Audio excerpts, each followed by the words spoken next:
Bonjour et bienvenue sur la chaîne de Prof Couder, la chaîne qui vous explique vos cours de physique de façon simple et claire.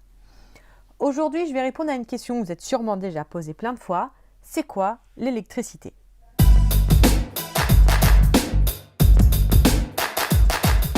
Alors l'électricité, on t'en parle depuis un bon bout de temps maintenant, mais en fait, c'est quoi? Eh bien, l'électricité, c'est la même chose qu'un courant électrique. Il nous reste maintenant à définir ce que c'est qu'un courant électrique. Alors, un courant, c'est facile, c'est exactement comme le cas d'une rivière, c'est un déplacement. Dans une rivière, c'est de l'eau qui se déplace, mais là, c'est autre chose qui va se déplacer. Donc, il y a une notion de déplacement. Et qu'est-ce qui se déplace? Ce sont des charges électriques. Alors, si les charges, vous n'êtes pas au point dessus, je vous encourage à aller voir cette vidéo-là où je vous explique ce que c'est que la charge électrique. Donc, l'électricité, ce sont des charges qui se déplacent. Alors, qu'est-ce que ça peut être ces charges? Eh bien, en fait, il n'y a que deux cas. Soit on est en solution, par exemple de l'eau salée, eh bien, les charges, ce sont des ions. C'est donc pour ça qu'une solution d'eau salée est conductrice, parce que des charges, qui sont des ions, peuvent se déplacer dedans. Ça conduit le courant. Il y a autre chose qui conduit le courant, ce sont les métaux. Et dans les métaux, ce qui conduit le courant, les charges, ce sont les électrons libres. C'est des électrons un peu particuliers, voyons voir ça de plus près. Dans un métal, les atomes de métal sont liés les uns avec les autres, très fortement comme ça, par une sorte de liaison un peu spéciale qu'on appelle la liaison métallique. Et cette liaison métallique, elle n'utilise pas tous les électrons de valence des atomes. Ça veut dire qu'il va rester des électrons qui n'appartiennent pas à un atome, c'est ce qu'on avait appelé des électrons délocalisés. Comme ils sont délocalisés, ça fait un peu comme s'ils se baladaient un petit peu partout comme ça, entre les atomes. En fait, tout se passait comme si les noyaux d'atomes baignaient dans une espèce de soupe électronique. Ces électrons, comme ils n'appartiennent pas vraiment à un atome, ils peuvent voyager. Et donc, ils bougent. Alors là, vous allez me dire, super, on a des électrons qui bougent, on a un courant électrique. Eh bien, en fait, pas tout à fait. Si on regarde à chaque instant le mouvement de chaque électron, là, on va en avoir un qui va par là, un qui va par là, un qui va par là, un qui va par là. On voit qu'en fait, ils vont dans toutes les directions. Donc, quand on regarde au niveau macroscopique, on ne voit pas de mouvement. Et qui dit pas de mouvement à l'échelle macroscopique, dit pas de courant. Qui dit pas de courant, dit pas d'électricité. Alors, pour qu'il y ait un courant électrique, il faut que les électrons bougent tous à peu près dans le même sens. C'est-à-dire que si on regarde de loin, globalement, on voit qu'il y a un mouvement général ici vers la droite. Et donc ça se voit au niveau macroscopique et ça fait du courant électrique. La question qui se pose du coup, c'est comment est-ce qu'on va faire pour mettre ces charges en mouvement? Et là, on se rappelle de ces cours précédents et on se dit, tiens, mais je vais mettre toutes ces charges dans un champ électrique. Et parce que dans un champ électrique, toutes les charges sont soumises à une force, qu'on appelle force électrostatique, qui est égale à Q fois E, où E, ici, c'est le vecteur champ. Alors, si je vous parle chinois, il faut aller voir cette vidéo-là où je vous explique ce que c'est qu'une force électrique, et il y en a d'autres où je vous explique où c'est le champ.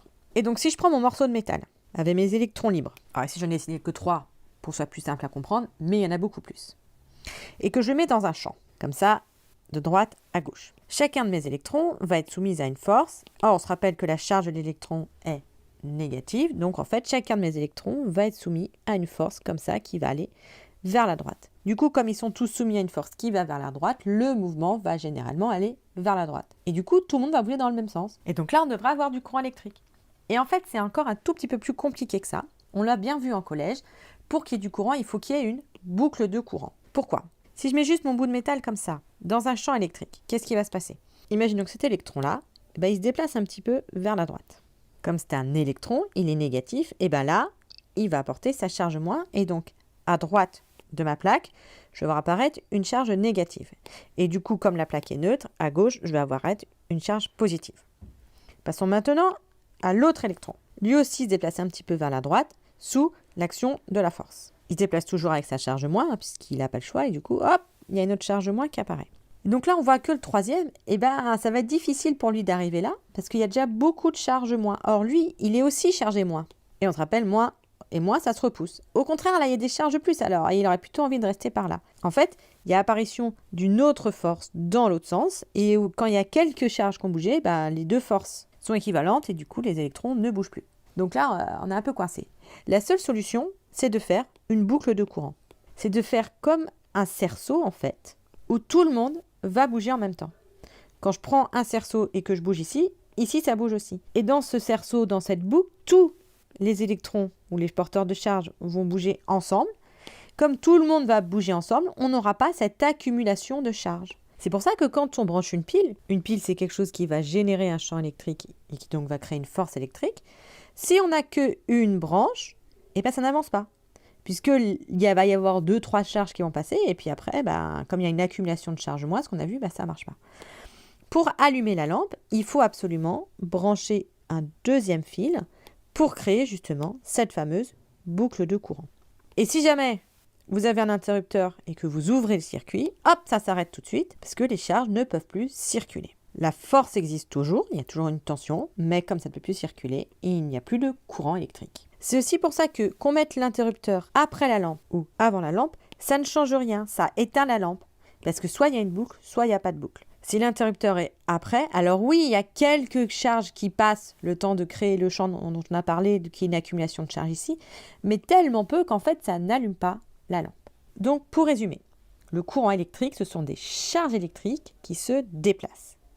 Ces charges, elles peuvent être de deux types, soit des ions, donc c'est ce qu'on a vu en solution, soit des électrons, comme par exemple dans les métaux. Il se trouve que c'est quand même ce qui arrive le plus souvent. Et comme les électrons se repoussent entre eux, pour que ça puisse circuler, ces charges, de façon ininterrompue, il doit y avoir une boucle de courant. Voilà, j'espère que cette vidéo vous a plu. N'hésitez pas à liker si c'est le cas et à poser vos questions en commentaire si quelque chose n'est pas clair pour vous. Et si vous voulez de l'aide pour travailler vos cours, n'hésitez pas à aller voir en description. Je vous offre un petit cadeau pour vous aider.